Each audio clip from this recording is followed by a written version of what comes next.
Hay otra cosa más interesante. Chequen. Cuando yo tengo un vector X, Y, Z, ya quedamos que su norma, estoy trabajando en R3. Desde luego, si estoy trabajando en R2, debe desaparecer el de Z, que es gamma. O lo que es lo mismo, en realidad, como usted puede estar estudiando el piso, pero el sistema sigue siendo tridimensional, si usted hace un análisis sobre el piso, en efecto, no es necesario tomar en cuenta gamma, pero gamma no vale 0, gamma en realidad vale 90. Porque gamma se mide midiendo del eje vertical hasta el lugar donde esté usted estudiando. Y en este caso el ángulo es 90. Dijimos que la norma del vector era el teorema de Pitágoras extendido a R3. Le pusimos la otra componente. Esa es la definición que tenemos. Ahora, cuando un vector, su medida es 1, decimos que el vector es unitario. Estamos diciendo que el vector mide 1. Por ejemplo, chequen, el vector 1 sobre raíz de 3, 1 sobre raíz de 3, 1 sobre raíz de 3. A ver, ¿cuánto mide? De acuerdo al teorema, esto me daría, fíjese, estoy preguntando cuánto mide este vector. Y esto me diría 1 raíz de 3 al cuadrado más 1 sobre raíz de 3 al cuadrado más 1 sobre raíz de 3 al cuadrado, raíz cuadrada. ¿Y esto me da cuánto? Raíz cuadrada de 1/3 más 1/3 más 1/3. O sea, 1. Este vector es unitario. ¿Y esto qué tiene que ver con lo que estamos viendo? Cuando yo divido a un vector entre su norma,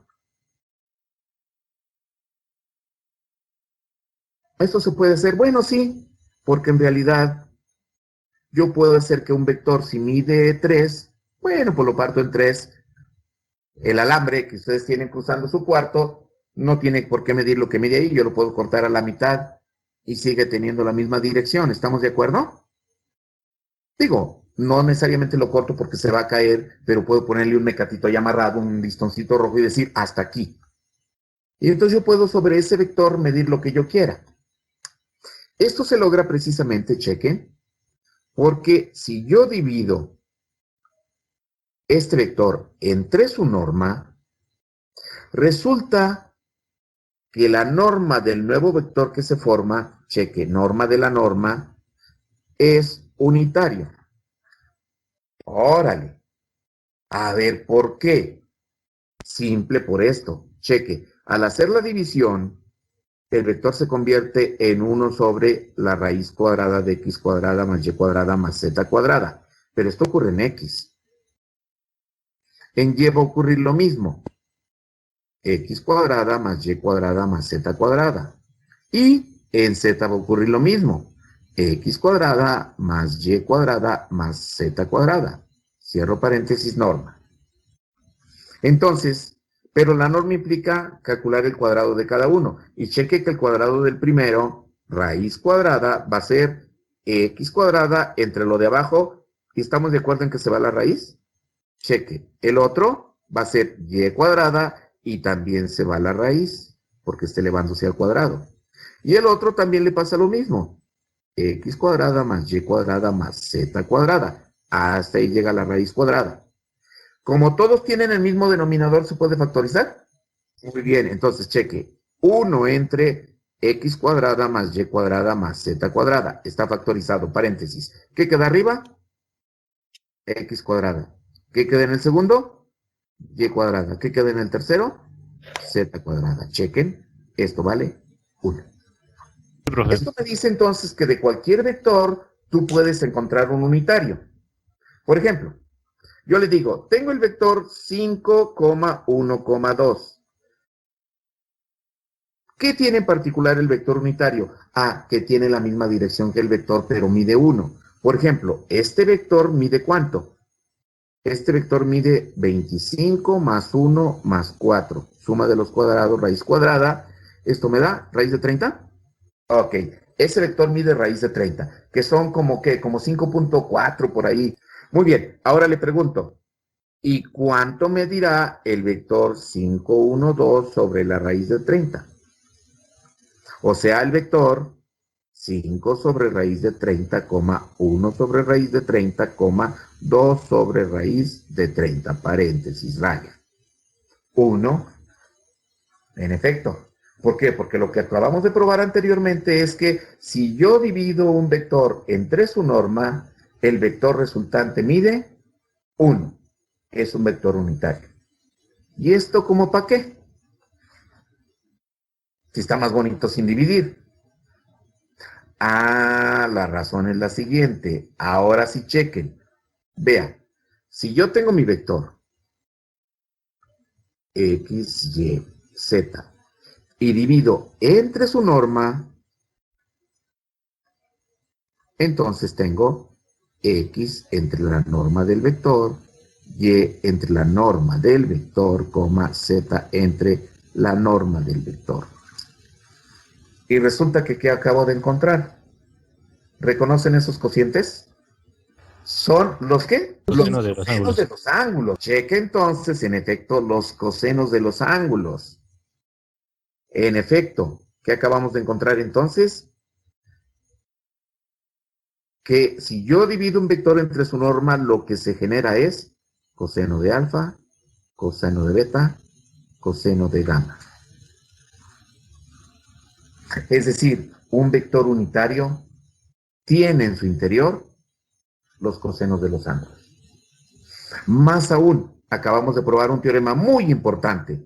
Por lo tanto, si este vector sabemos que mide 1 y que la norma del vector se calcula, cheque, calculando los cuadrados, ¿qué acabamos de encontrar? Que la suma de los cosenos directores da 1 cuando se elevan al cuadrado. ¿Se acuerdan del teorema que dice seno de alfa más coseno de alfa igual a 1? Que vienen todas las identidades. Sí. Es el mismo. Dice, pero aquí dice cosenos. Ah, es que ahí nos engaña porque ponen seno de alfa, coseno de alfa. Y el coseno de alfa es igual al seno del complementario y viceversa. Es decir, en realidad el teorema dice coseno cuadrado de alfa más coseno cuadrado de beta igual a 1. Es decir, no tiene el coseno de gamma. Ese es el teorema que acabamos de probar. Otra vez es el teorema de Pitágoras, pero escrito de manera trigonométrica. Esta ecuación es una chulada, porque nos dice que no son los valores que usted quiera de los ángulos. Los ángulos cuando crecen, chequen, ahora sí, imagínense que usted está otra vez acá en el dibujito y abre la puerta y yo le pregunto, ahora sí, lo sacamos del cuarto, ya no es el cuarto, es un vector, y yo muevo el vector. ¿Cuáles son los valores máximos que puede tener el vector y cuáles son los valores mínimos en los ángulos? Por ejemplo, vea, si el vector se pone vertical, es decir, si lo pego en la esquina, ¿cuánto valen sus ángulos? Beta vale 90, ¿cierto? Porque es el ángulo entre el eje Y y el eje Z, cheque. Cuando yo levanto el vector y lo pego al eje Z, el ángulo beta se convierte en 90, ¿cierto? ¿Qué le pasa a alfa? Se convierte en 90 grados, profe. Igual que beta, es correcto. Chequen. Y solamente me falta uno. ¿Cuánto vale gamma? Si usted pegó y va usted levantando, cheque, usted va levantando el vector y lo está pegando con el eje, ¿qué le está pasando al ángulo? Disminuye. Disminuye. Y cuando usted ya lo empalmó sobre el eje, ¿cuánto vale el ángulo? 0. Cero. Cualquier vector que sea totalmente vertical tiene ángulo alfa igual a 90, ángulo beta igual a 90 y ángulo gamma igual a 0. Si es vertical hacia arriba. Oiga, ¿y si es vertical hacia abajo? 180. Gamma vale 180. ¿Cierto? ¿Y alfa y beta? Valen lo mismo porque la dirección de los ejes, cheque, aunque haya cambiado, cheque que usted si ahora va a llegar del eje Y al Z, pero por abajo, vea que el ángulo que se forma otra vez es 90. Y le ocurre exactamente lo mismo a alfa. Es decir, un vector vertical que va hacia abajo tiene ángulos alfa igual a 90, beta igual a 90, gamma igual a 180 grados. Y si el vector se pega sobre el eje Y, ¿cuáles son sus ángulos? Alfa vale 90, beta vale 0 porque está en el eje, claro, y gamma, 90. sí, 90, porque baja Entonces, desde el eje Z y se empalma con el eje Y, son 90 grados, que es el ángulo que tiene en la pared. sí. Cheque, finalmente, si el vector está sobre el eje X, ¿cómo son sus ángulos? Beta vale 90. 90, ¿correcto? Ajá, y alfa vale 0. Alfa vale 0, Gamma vale 90. 90, perfecto. Sí. Sí. Oh, muy bien. A ver, y entonces, si el vector está hacia la dirección negativa de X, Alfa vale alfa 180, vale 180, totalmente de acuerdo. beta vale 90 y gamma 90. Sí, señor. Perfecto, eso es correcto. Por lo tanto, acabamos de encontrar que los valores máximos de los ángulos, ¿cuáles? 180. 180. Todos los ángulos directores están entre 0 y 180. Si alguno de los ángulos directores vale 90, le está indicando que está sobre algún plano coordenado.